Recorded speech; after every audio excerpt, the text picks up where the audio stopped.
I'm Julie Bulitt. I've been a family therapist for over 30 years. I'm David Bulitt. I've been a divorce and family lawyer for more than 35 years. Together, we have been married for more than 37 years. In our professional practices, the two of us have been witnesses to individuals and families struggling with life's most difficult challenges. In this podcast, we will talk about the conversations we have had, The conversations we should have had. and those that every relationship needs to have in order to find success, happiness, and fulfillment. This is Conversations for Couples, The podcast.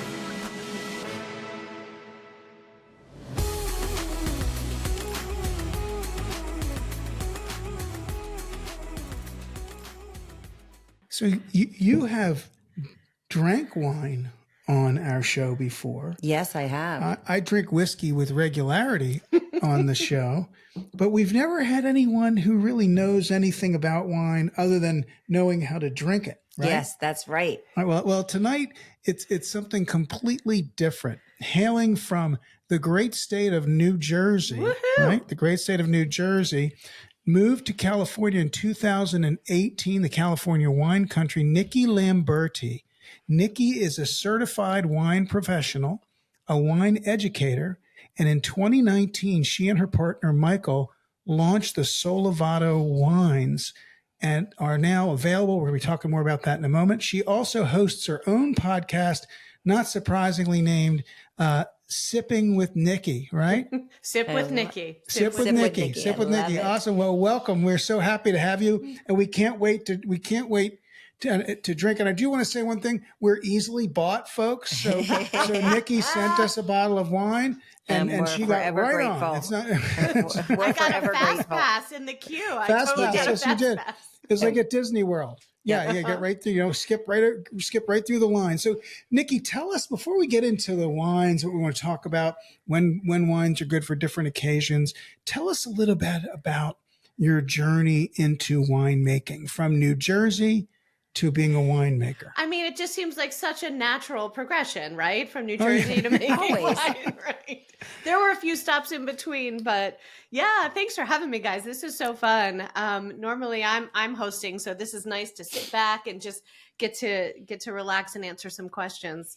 I went to Rutgers in New Jersey, and I had studied environmental science. And the big piece between New Jersey and wine country was Orlando, because I had done an internship, speaking of Disney, at Walt Disney World. That's probably why the fast pass slipped out. It's like you could take the girl out of Disney, but you can't take the Disney out of the girl, right?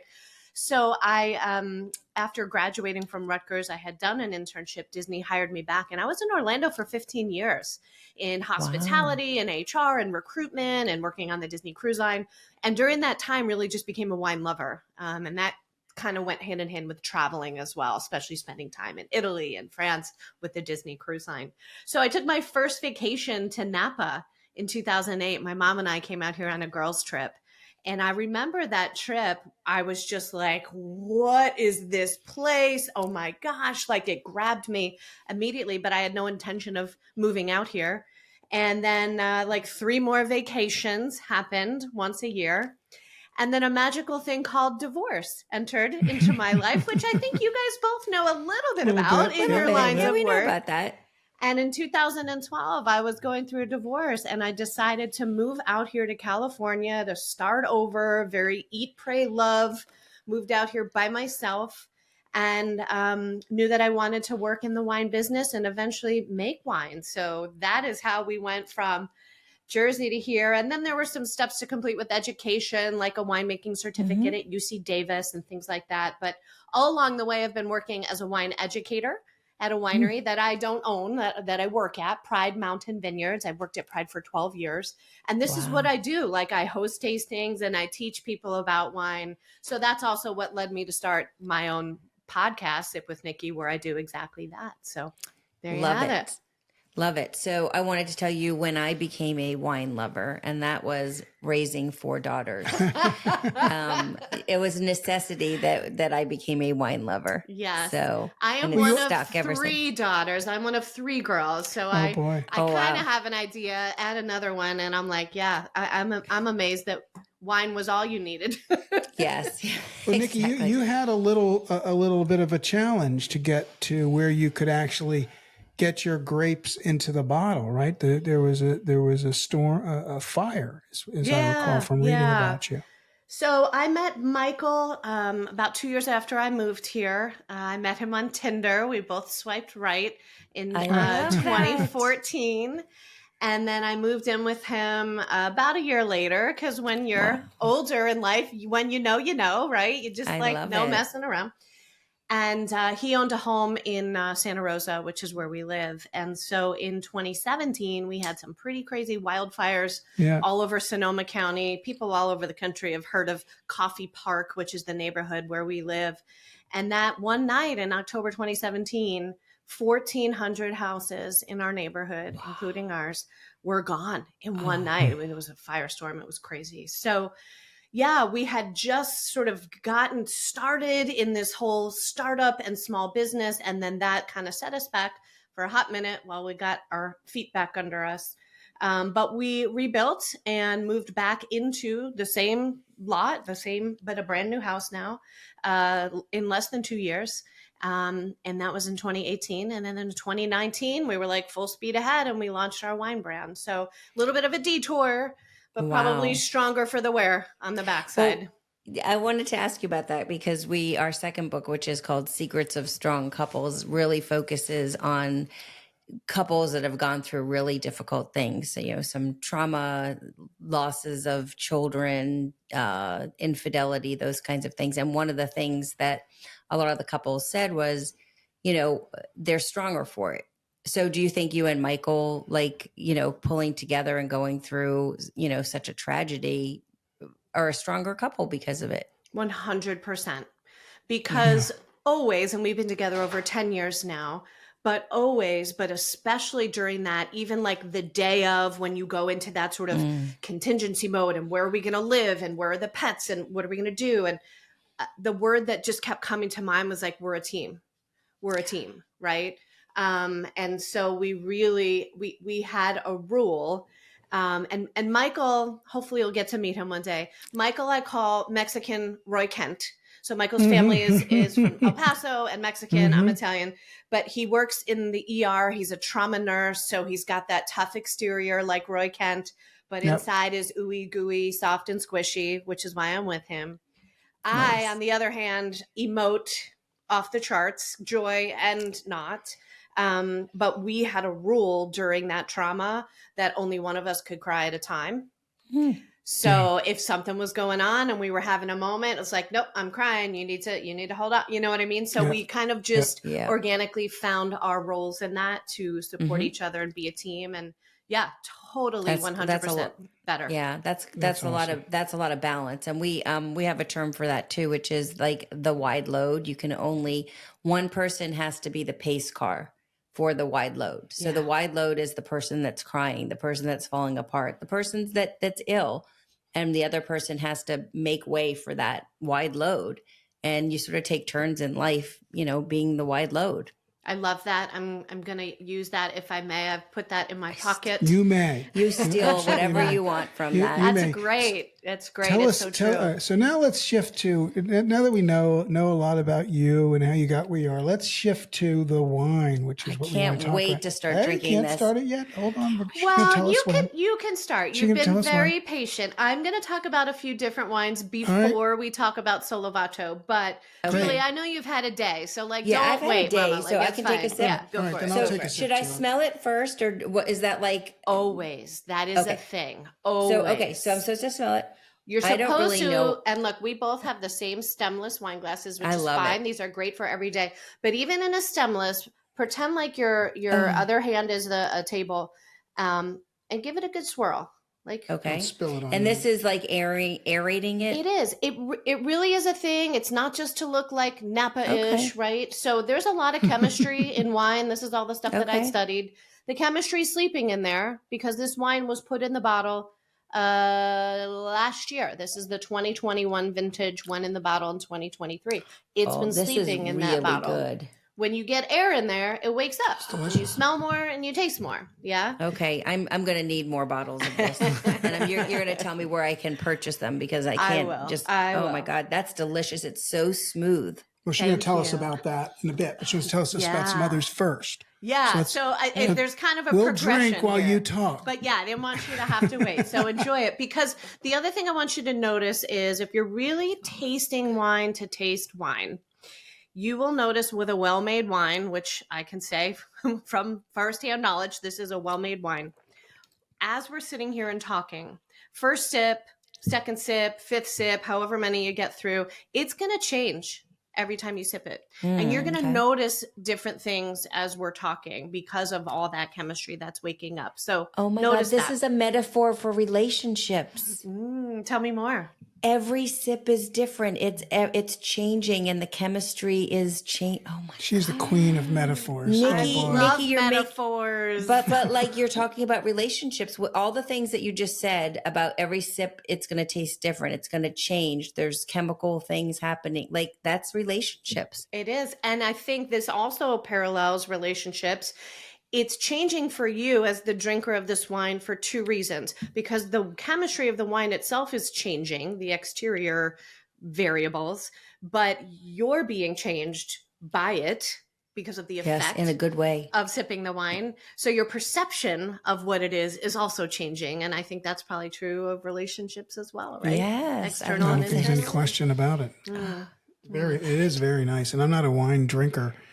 We were in Napa. You like nice wine. I do. Like Don't if I'm having a steak, I'll have a glass of wine with dinner. But I'm more, as you know, as I told you, more of a whiskey type character. And when we were in Napa, everyone was drinking wine. I'm jumping from bar to bar to see if there was a dusty old bottle of bourbon. You were someplace, looking but- for all the brown water Yes. in the Napa Valley. Exactly. But you enjoyed I the do. good wines. This is yeah. delicious. This Yeah. is delicious. So Well, good. all right. Good. So This good. is Sangiovese. So that is an Italian grape. So if you have ever visited Tuscany, Chianti, right, been in that region, typically what you're drinking is this grape. It's just that they don't call it that in Italy because in Italy they call the wine by the place, not the grape. Huh.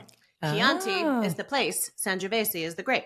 So when we plant and grow that Italian heritage grape in California, we can't call it Chianti because we're not in Chianti, we're in California.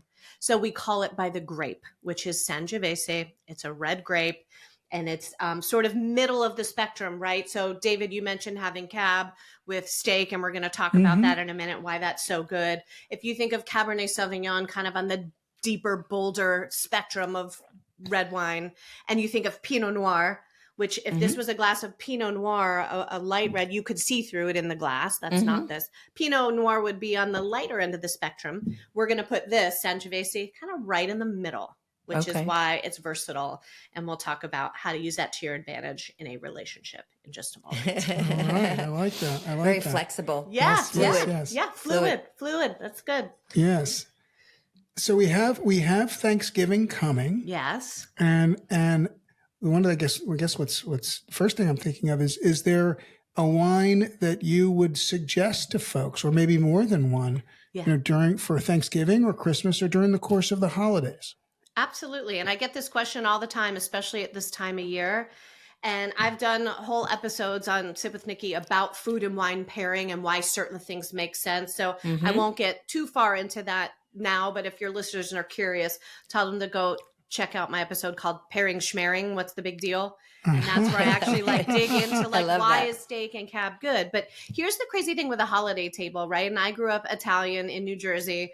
So if I think about just really any Sunday, but especially a holiday, Thanksgiving, Christmas Eve, there's a lot of different things on the table. Yeah. So it's not about, hey, Nikki, what wine pairs best with turkey? You're not sitting there just eating turkey, probably not. Right. How many different sides are on the table? You've got starch, you've got vegetables, you've got cranberry, which is sour. I mean, you have so many different things. So what you want is a wine that can kind of be fluid and flexible and sit in the pocket. Because if you have a bold wine and delicate food, the food gets lost. And if you have bold food and delicate wine, the wine gets lost. So food and wine pairing is like a couple. You want them to meet in the middle and elevate each other, bring out the best of each other. I just kind of had this like light bulb while I was talking. We've all been in relationships where one is overpowering the other. Perhaps maybe that's why I'm no longer in that first marriage. Another story for another day. But when food and wine can really meet in the middle as far as weight and body and intensity, it elevates the whole situation. Mm-hmm. That's what you're looking for. So for holidays, something versatile like middle of the spectrum, Sangiovese is a great holiday wine on the table. People that are like, I'm a cab drinker, I like big cab, they're still going to like this. It's a rich red wine. But, you know, Aunt Betty down at the end of the table who drinks wine once a year, who really doesn't know much about it and likes sweet wine, my wine that I make is not sweet, but it's light enough. And Julie, the first thing you said when you tasted it, you said it's smooth, right? It is. It's smooth. It had no like bite to it, which is really nice. And usually when people are talking about bite in a wine, what they're referring to is tannin, right? Tannin is what gives that chalky, dry astringency, grippiness, which something like Cabernet has more of. And you notice it in your mouth. It's like shrink wrap in your mouth. But when you have a steak, salt, fat, protein, right? Those things neutralize the perception of tannin, right? But people are different. People have different sensitivities to tannin too. Like me, especially getting into this world and working here and drinking wines like this almost every day. I'm like, I want to chew my wine, like give it to me, right? I don't mind that because I'm usually pairing food and wine together. But something like this Sangiovese, if you are, you know, walking into friends and family, or if you are new in a relationship and trying to show up with something that's going to impress the new potential in-laws, like something like Sangiovese, hopefully Sollevato, but any Sangiovese is a really versatile wine that will pair nicely with a variety of different things on the table.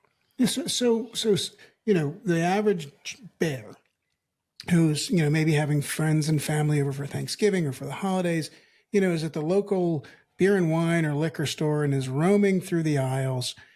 How do they find your wine or those that are similar to that to do what you just said that the Sangiovese does? Yeah, great question. So they won't find my wine Sollevato in a store. My wine is very, very tiny. If you turn your bottle around, you'll notice that your bottle's numbered. Yeah. Oh, wow. What number do you have out of 870? 730. Oh, yeah, we're getting close to selling out. So for this year, I only made 870 bottles, which is about 3 barrels of wine. So Sollevato is teeny tiny boutique winery. We just sell our wine through our website, Sollevato Wines, which people can order. So and if I want more, I can go onto your website. Yes, and I order. can ship all over the country. Awesome. Okay. Yeah, and folks out there, we're going to include links and all the rest of it in our show notes. So don't worry, you too can be drinking this delicious wine. Let me just say, this is really good. It is good. I was going to have some whiskey tonight, but now I'm kind of thinking, maybe I'll It's wait. okay. If you don't want to finish your glass, I will. I'm going to finish. And it's so good with pizza and pasta. So it's kind of like that old adage. And this might also have an application to couples. You guys will have to tell me. But in food and wine, they say what grows together goes together. Oh, so like Italian grape with tomato sauce, olive oil, right? Things that are grown in the same region. They tend to pair really nicely together. You were just full of relationship metaphors. I thought we were talking about wine, and we're also in our area of the world. So I love that. I love that. Well, since we first met and talked about doing this, I mean, I can talk about just wine all day. Clearly, I get excited about it, but I've really been trying to wrap my brain around in preparation for our conversation today, just kind of those parallels, right, between wine and relationship and how to pair them. So yeah, that's where all this stuff's coming out of. All right, so now let's shift away from the family gathering and the 19 sides on the table, and we have New Year's coming. We have Valentine's Day not that far around the bend. Before you know it, that's coming around the bend. So it's a romantic time. It's a time when two people want to sit down together, just the two of them, whatever they're going to do. Tell us a little bit about what recommendations, what suggestions you might have. Julie, he gets his romantic voice when he starts. He does. To He talk. has it. He's actually very romantic. He really is. Yeah. Before I met him, a friend of mine he dated my friend's sister, and I'm not mentioning names on public air, but I actually met him before I met him. So he was working at a bar, And my friend said, "Oh, see that guy over there? He dated my sister, and he was very romantic. He used to bring her flowers all the Oh, I time." know who it was. Yes, Okay, never mind. yes. Okay. So I knew him as a romantic person before I even knew him, and then like 6 months later, I actually met him, and I remembered, oh yeah, this is the romantic guy. Yeah, and I've here you developed that sit. voice. That voice has developed over the years. Yes, I could I tell. talk more slowly Well, and a little you deeper. leaned in even more Yes, closely when leaned in a little asking closer. about Yes. But tell us- romantic holidays. So give us some thoughts. Give folks some ideas out there. So here's the funny thing, right? When people think, especially New Year's Eve, Valentine's Day, anniversaries, everyone's mind always goes to champagne, right? Sparkling wine, which I absolutely 100% agree. It's festive, it's exciting. Like there's nothing better than the pop of a cork. But on the flip side, I truly believe, I'm going to generalize, all of us as Americans who are wine drinkers are not drinking enough champagne and sparkling wine because we think it needs to be an occasion, like an anniversary and like New Year's Eve. But actually, sparkling wine or champagne, right? Again, going back to Europe, we call it by the place. Champagne is from Champagne, France, bubbly wine. We can only call it champagne if it came from there. If we make bubbly wine here in California, we call it sparkling wine, but it's essentially the same thing. I can't call it champagne if it wasn't made in the champagne place. Okay. And what's Prosecco? That's a region in Italy where they make a sparkling wine in Italy. Okay. Cava is sparkling wine from France. Sec is sparkling wine from Germany. So they all have a different name, which is one of the many reasons that wine is confusing. We call things differently depending on where they come from. But the bottom line is this. Things with bubbles in them. And I'm not talking about $4 in 7-Eleven on New Year's Eve. That's crap. Don't buy that. That's why you get a headache. Yeah, But properly made sparkling wine or really bougie champagne is fantastic with, are you ready? Potato chips, nachos, a cheeseburger, because sparkling wine is known for being very, think of how those bubbles feel in your mouth. It's bright and it has acidity and it cleanses your palate. So while we think, oh, yes, I need caviar with my champagne. Amen. We do that on Christmas Eve. But try some sparkling wine with potato chips and your life will be changed. Fried chicken. I like potato chips. We can do that. What about Fritos? Yes, Can we go with Frito? Absolutely. Okay. Salty, like MSG, umami. Like sparkling wine is really, really versatile. And then I was thinking about, when to recommend sparkling wine also sort of in the relationship cycle. So when I think back to when I was prospecting on Tinder and Match and eHarmony, because I was on all the things when I first moved out here, like that can be kind of tedious, like scrolling through and looking at the hot messes and the shit show and the dude with the selfie in the bathroom. And like, there's a lot of that, right? So if I'm going to sip on something while I'm looking to find a relationship, bubbles, because it's light, it's bright, it's going to cleanse my palate in between John and Justin that I've swiped left on. Oh my goodness. I love So even if it's just me sitting home in my pajamas. It's a swiping. Yes. So it goes with swiping. But sparkling wine goes with swiping for all you folks out there who are swiping. Palate. It cleanses the palate. It cleanses the moment. We all need to drink it more than we do. It's overlooked. It does not just have to be for an occasion. I'm going to make a note of that. Yep. And what would you suggest? I know I've been to some like bridal showers and people do the wine. Here is the wine for the baby. Here's the wine for the first fight. So what one would you say is? What wine would you suggest for the first fight? What's a fight? What do you mean? I don't know what you're gonna have. Your first fight. What you're gonna have? And this it's like crack open a bottle of wine. It's like a door ding, and when you get your new car, it's better just to get the door ding out of the way, and then your car is baptized. It's good. So you're gonna have your first fight. You're gonna get married. You're gonna have a fight. Yep. What wine should you open to seal the deal of the first fight? Yeah, well, we know that after the fight, it can go one way or the other. There's either the makeup happening, which we hope, or there's the breakup. He left, and I'm door dashing Chinese food and finishing the wine on the couch. Let's go with the makeup side. Yeah, we're going with the makeup side. I'm sure you guys are. I'm going Pinot Noir. Why? Because Pinot Noir is sexy. Okay. It's generally lighter and generally will have less alcohol than a bigger, darker wine. So Okay. if we need to sort of keep our wits about us while we're being emotional and working through whatever we're working through, but then hopefully going to transition into a positive evening. Pinot Noir is sexy. It's silky. It's spicy.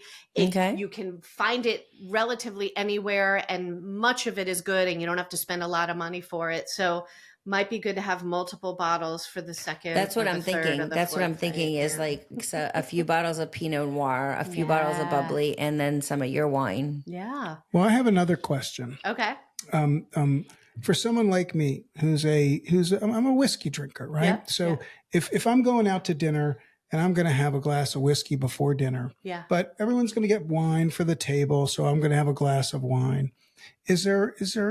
Should I worry, or should I think about what kind of wine comes to dinner after I've had my, whatever, my Four Roses or my Buffalo Trace or whatever it is I've had beforehand?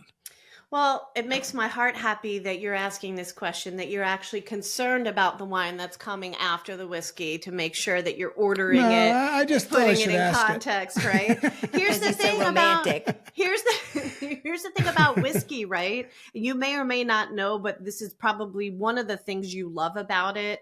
Bourbon goes down this road too, right?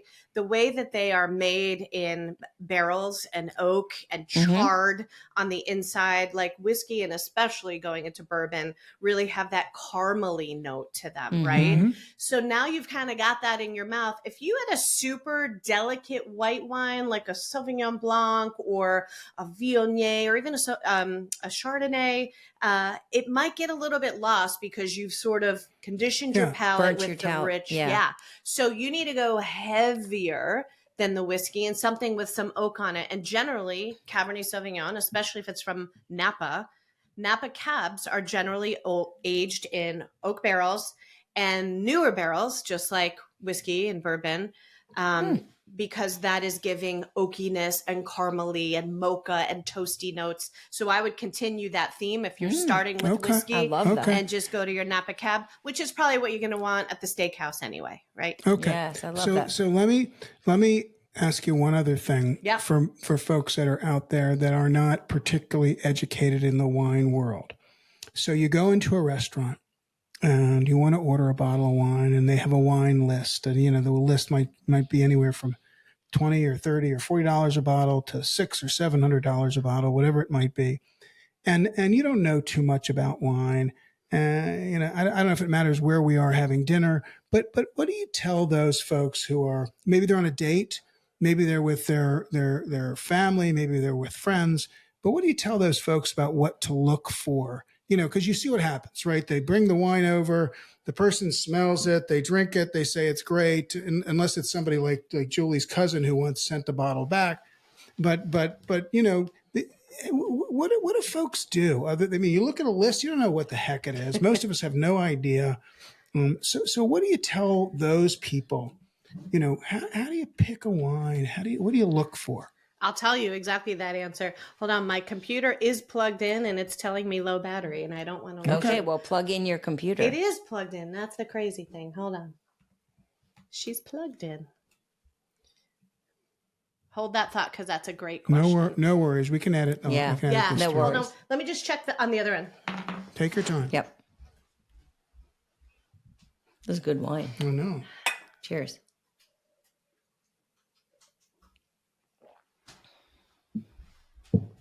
We might finish this tonight. This is very good. It's delicious.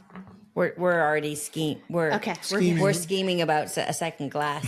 Oh, you should. No scheming. Do it. Okay. Yeah, so we're scheming about here's what people should look for, especially if you're the head of the table or the person that's kind of doing the ordering, right? When it's me being a big wine nerd, I'm like, me, give me the binder. I'm going to spend 30 minutes looking through it. But I know that's not normal, right? So here's what you look for: help. You look for either a well-trained server. So if it's a nice-ish restaurant or better, the server, or if it's a really nice restaurant, they're going to have a sommelier, right? Or a wine steward. people get intimidated by them and think like, oh, it's a salesperson who's going to try to push something on me. They are really there to help you. If you know like 4 little bits of information, first and foremost, tell them how much you're wanting to spend. Do you want to spend 40? Do you want to spend 140? Do you want to spend 400? Right away, give them some guidance, right? And then use your wine words like, Julie, I want something smooth. Or I want something oaky because I love whiskey and bourbon, right? Give the professional that's there, and again, the majority of restaurants are going to have this, let them guide you. It takes the pressure off of you.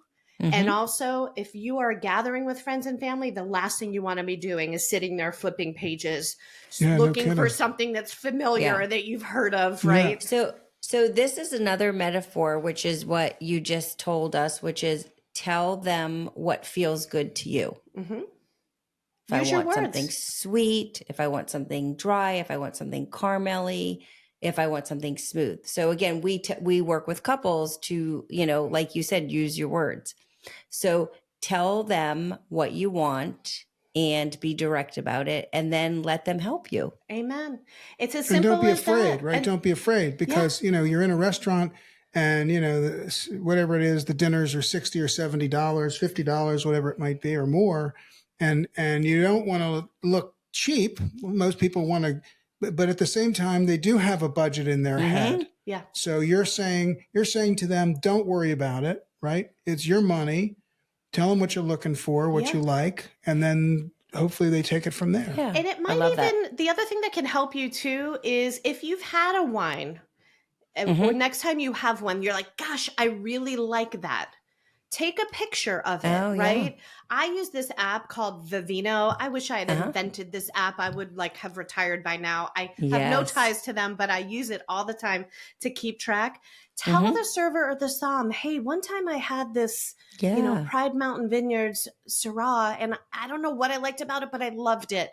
Do you have anything that's kind of like that? Any server or som with any type of training is going to be able to hone in very quickly if you just give them a benchmark. That's awesome. Yeah. I love that. Well, I love talking to you about wine and relationships and mixing up the metaphors in that. And this has been an amazing It really podcast. has. One more question. Oh boy, he's going long. Are we this done is- already? See, Oh, mine are an hour long, but now you know why. Now you our know folks why. have shorter attention Yes. spans. Nothing personal to anybody out there. My folks are all drunk while they're listening, so they got time. Perfect. But let's say, can someone come and visit your winery? Yes. People can come and visit me in 2 ways. So I still work a couple days a week as a wine educator at Pride Mountain Vineyards. I work for the Pride family. It's up on the top of the mountain here in Napa and Sonoma, and I can do a full tasting on this mountaintop with caves and all of that. I want to come. Yeah, I'm there. Come, We're let me we're know. going. And people should reach out to me too, just if they're coming out here, because I can give suggestions on an itinerary. Tell me what you like, and I'll tell you where you should go. My wine, Sollevato, we don't have a winery, a brick and mortar yet. We make our wine, we're so small, at someone else's winery. That's called a custom crush, when you have people like with what I had normal on Julie jobs, for a while. like a nurse and a wine educator who are not starting this with a huge fortune. You do a custom crush where you basically pay rent and make your wine in another space. The winery where I make my wine is called Tres Sabores, so Spanish for the 3 flavors, Tres Sabores. It's in the Napa Valley in St. Helena.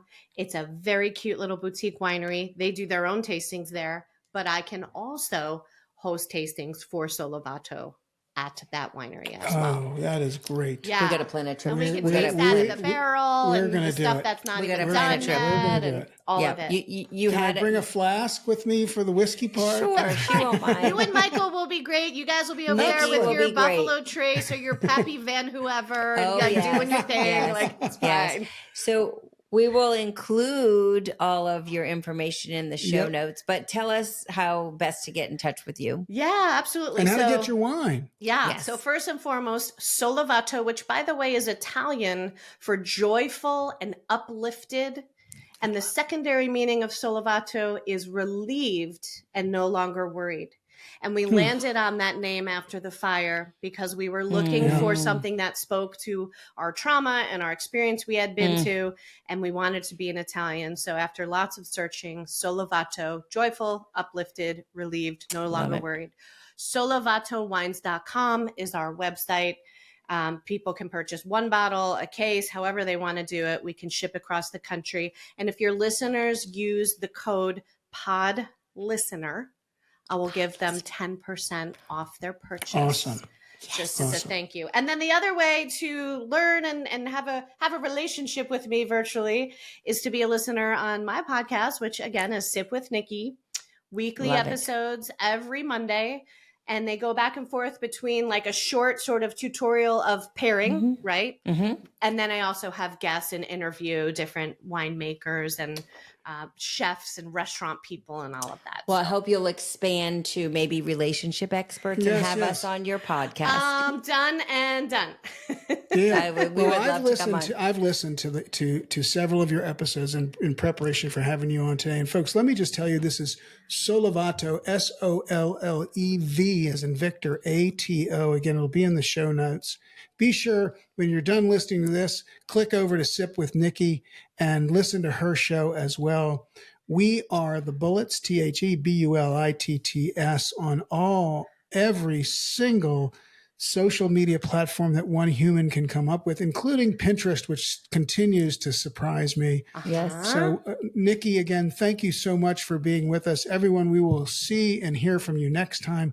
Go get yourself a bottle of Sollevato, get a case, and connect with Nikki. Go to California, have her show you what drinking wine ought to be like, not the stuff with the twist off tops. We are the Bullitts, and this is Conversations for Couples, the podcast. Julie Bulitt is a professionally licensed clinical social worker and family therapist. David Bulitt is a divorce and family lawyer. Julie is not your therapist, and David is not your lawyer. This podcast is meant for educational and entertainment purposes only.